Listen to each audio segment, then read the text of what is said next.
여러분 안녕하십니까? 한옥 목사입니다. 우리 이제 무더위에 건강 조심하시길 바라고 이번에 휴가 가셔가지고 다들 삶의 스트레스 다 깨끗하게 해소하시고 은혜 충만하게 오셔서 새 가을을 맞이하시기를 축원합니다. 기도는 우리 크리스천의 삶의 호흡과도 같은 것이라고 생각합니다. 기도하지 않고는 살 수가 없고 기도는 교회 전체에 힘을 주는 윤활유와도 같은 것입니다. 예수님께서도 기도를 얼마나 중시하셨냐 하면 교회는 기도하는 집이다. 그 말은 기도하지 않으면 교회가 아니라는 거죠. 교회 머리이신 예수님과 몸된 교회를 연결시키는 것이 기도입니다. 그래서 기도할 때 교회는 능력이 생기고 교회는 평안해지고 부흥하게 되고 살아나게 되는 것입니다. 개인의 기도와 교회의 기도가 어우러져서 우리에게 힘을 준다고 믿습니다. 제가 리더십에 대해서 참 많이 연구를 하고 책도 많이 썼지만 하나님의 리더는 기도하는 리더다. 승리하는 사람은 기도하는 사람이다. 그런 확신을 계속해서 느끼고 있기 때문에 교회에서도 그것을 계속 강조하고 그래서 계속 그쪽으로 책도 내게 되는 것 같습니다. 요즘 개인주의 성향이 너무 만연해가지고 기독교에도 큰 영향을 미치고 있습니다. 특히 교회 한번 상처를 받은 분들이 정말 나는 교회 안 나가겠다. 예수를 집에서 잘 믿겠다. 온라인으로도 예배 드릴 수 있다. 그러면서 프라이버시를 중시하면서 신앙을 개인적인 것으로 몰아갑니다. 그래서 마치 신앙이 개인의 힐링, 개인의 자기 개발의 그 툴로서 사용되는 그런 안타까운 현상이 있는데 이것은 마귀가 복음의 본질을 그렇게 파괴시키는 것입니다. 결코 그렇지 않습니다. 성경에서는 구약이나 신약이나 할 것 없이 하나님의 사람들은 반드시 믿음의 공동체에 속해야 한다고 가르칩니다. 한 개인의 운명과 교회 공동체의 운명이 항상 같이 갑니다.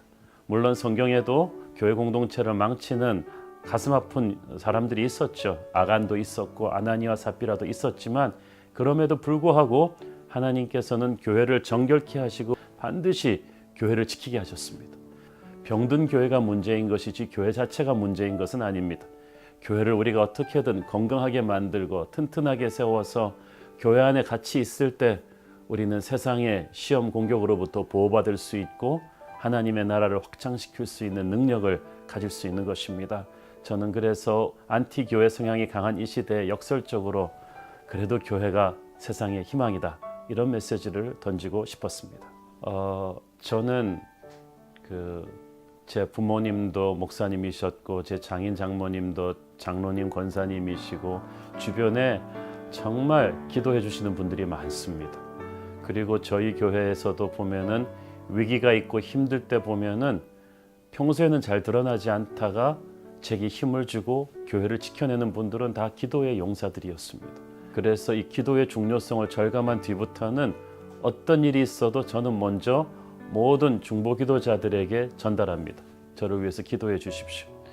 참 신비하게 기도의 사람은 다른 사람의 기도를 느낍니다.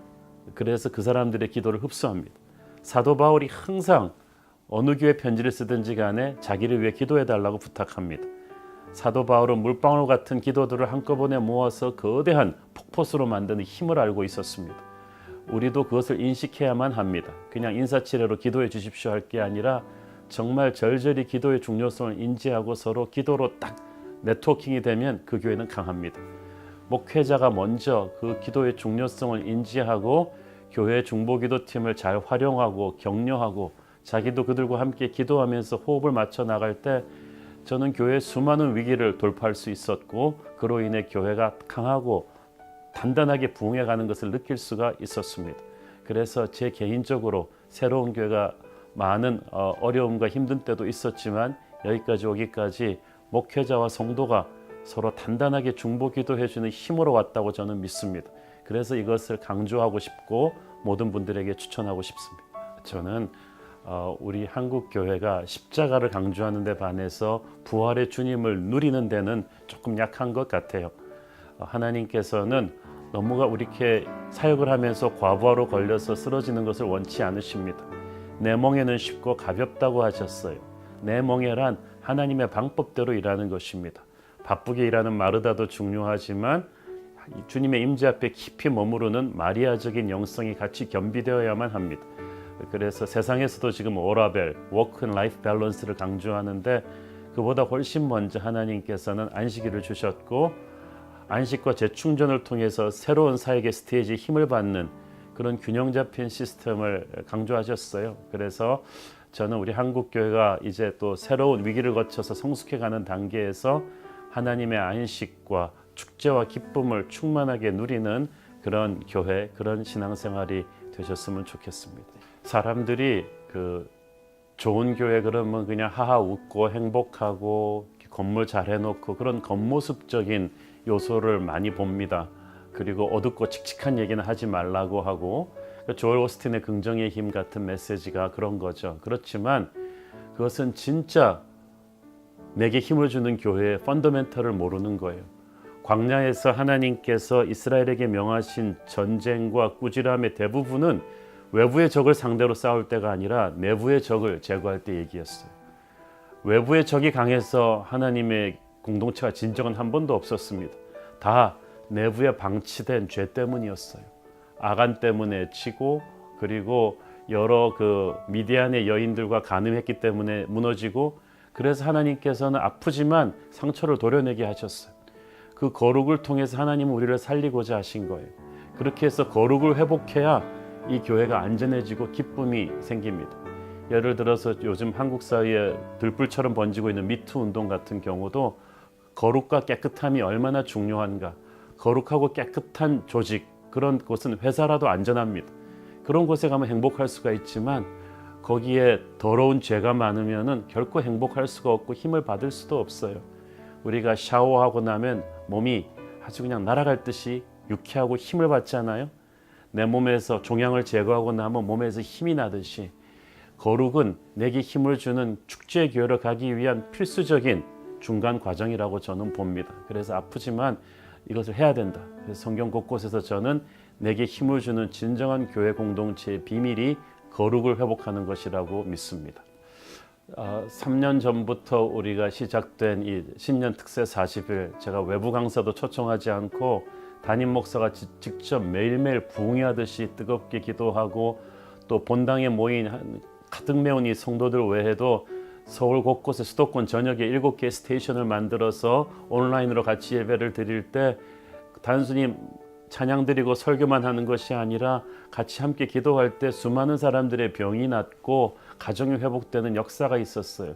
그래서 그 힘을 받으니까 힘들었지만 처음 1, 2월을 그렇게 특세 40일을 하고 나니까 한 해 사역이 너무 쉽게 슉 가는 거예요.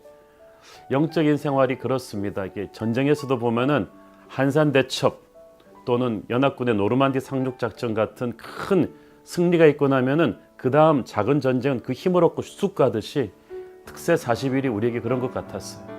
그걸 하고 나서 교회 목회를 하면 교회 목회 뭘 해도 주일학교에서부터 어르신 사역, 선교 사역, 구제 사역 모든 것에부터 힘을 받고 성도들이 알아서 다 움직이기 시작하고 불협화음, 비난하고 불평하는 말들 다 없어지고 하나님께서 다 평정하시는 것을 느낍니다. 몸은 피곤하지만 영적으로 교회 곳곳에 혈이 뚫리고 적조가 해소되는 것 같은 그런 축복이 있어요.